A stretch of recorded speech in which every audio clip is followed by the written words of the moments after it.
Parts of speech का जो है आखिरी जो टॉपिक है हमारा इंटरजेक्शन वो बचा हुआ है। देख लेते हैं कि इंटरजेक्शन क्या होता है। ये बहुत ही छोटा टॉपिक है और फॉर्मल इंग्लिश में कम यूज़ किया जाता है और इनफॉर्मल वे में जब बात की जाती है, कन्वर्सेशन होती है, तब इनका काफ़ी यूज़ किया जाता है।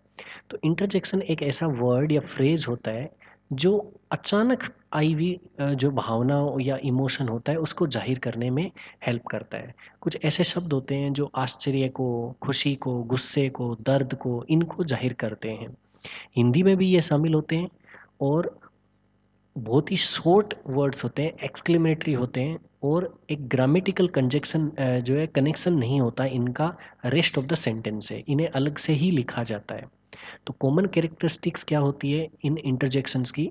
इनका प्राइमरी फंक्शन ये होता है कि एक स्ट्रॉन्ग जो है फीलिंग को वो एक्सप्रेस कर सके। इनका ग्रामेटिकल कनेक्शन जो है पूरे बाकी सेंटेंस के साथ नहीं होता है, इन्हें अक्सर सेंटेंस के स्टार्टिंग में लिख दिया जाता है।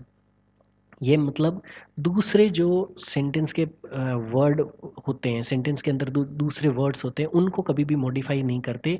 ये बिल्कुल सेंटेंस के स्टार्टिंग में सेपरेटली ही लिखे जाते हैं।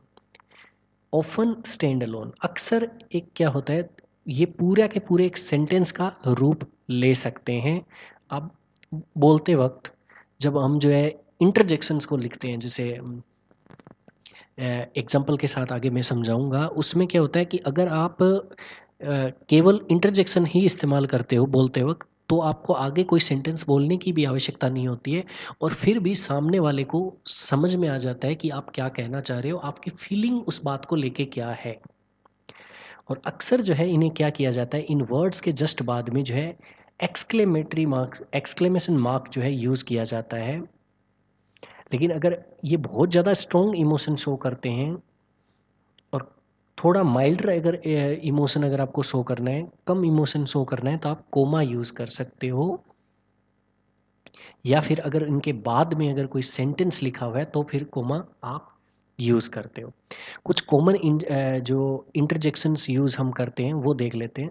आ, ये जब यूज़ करते हो तो ये जब आपको क्या होता है, सरप्राइज बताना हो, आई फाइनली अंडरस्टूड, इस तरह से।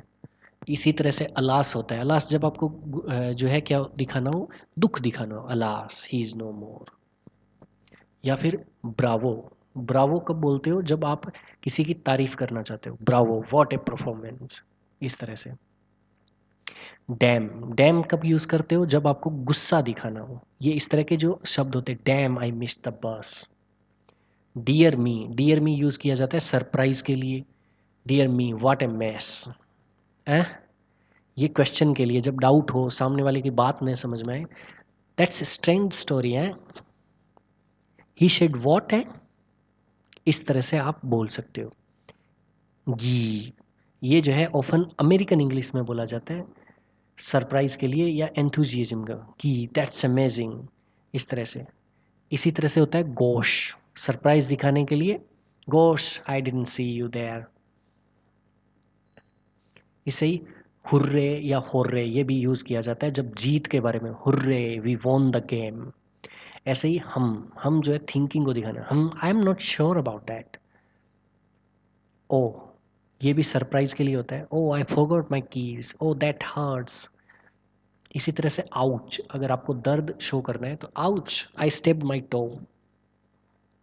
जब रिलीफ दिखाना हो, एग्जॉशन दिखाना, phew that was a close call.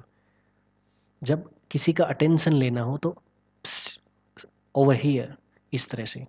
अगर किसी को साइलेंस करना हो तो द बेबी इज स्लीपिंग। ओहो, जब आपको ये कब यूज़ करना है, जब रियलाइजेशन हो पे प्रॉब्लम और मिस्टेक, जब किसी प्रॉब्लम की अचानक आपको रियलाइज हो कि ये प्रॉब्लम है, ओहो I think I locked my self out. Annoyance, गुस्सा दिखाना हो या डिस्कस दिखाना हो, oh this food is terrible. Well, well कब यूज़ करते हो, इंट्रोडक्टरी रूप में या सरप्राइज या इंडिग्नेशन के लिए यूज़ करते हो। Well what do you have here, wow, wow जब आपको अमेज्ड हो आप, wow that is an incredible view. जब एक्साइटमेंट या जॉय को दिखाना हो तो, yippee इट्स माय बर्थडे, इस तरह से ये जो सारे शब्द हैं इन्हें बोला जाता है इंटरजेक्शन। फॉर्मल वे में ये इतने ज़्यादा यूज़ नहीं किए जाते हैं, लेकिन इनफॉर्मल जो इंग्लिश स्पीकर्स होते हैं इन्हें बहुत ज़्यादा यूज़ करते हैं। इनको आप नोट कर सकते हो कि कौन कौन से का क्या क्या मीनिंग होते हैं, एग्जाम्पल के साथ आपको यहाँ पे दिया गया है।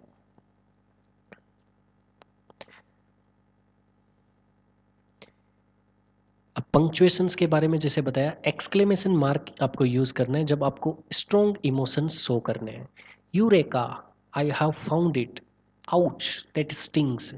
कोमा कब यूज़ करना है? जब milder, oh I see what you mean, well let's get started, hey can you help me with this. तो ऐसे में जो है आप कोमा इस्तेमाल करते हो। इंटरजेक्शन एवरीडे स्पीच के अंदर काफ़ी कॉमन होते हैं, लेकिन जो है फॉर्मल एकेडमिक राइटिंग्स में they are crucial for conveying personality and direct feeling show करने के लिए इनका इस्तेमाल होता है। आज के लिए जो है इतना ही है। ये इंटरजेक्शन काफ़ी छोटा टॉपिक है, इतना ज़्यादा जो है क्या होता है बाकी टॉपिक्स की तरह लेंदी नहीं है। आई होप आप सबको जो है इंटरजेक्शन समझ में आ गया होगा। इस चैप्टर को मैं ज़्यादा लेंदी नहीं बनाऊंगा, और अब जो है हम जो है पार्ट्स ऑफ स्पीच के जितने सारे प्रकार होते हैं उन सारे प्रकार को देख चुके हैं, और एक तरीके से आपका एक बेसिक जो है फाउंडेशन तैयार हो चुका होगा इंग्लिश का, अगर आप मुझे फॉलो कर रहे होंगे। Thank you very much. आगे थोड़ा एडवांस और सेंटेंस स्ट्रक्चरिंग के ऊपर हम जोर देंगे, उन्हें सीखने की कोशिश करेंगे। आज के लिए, अभी के लिए धन्यवाद।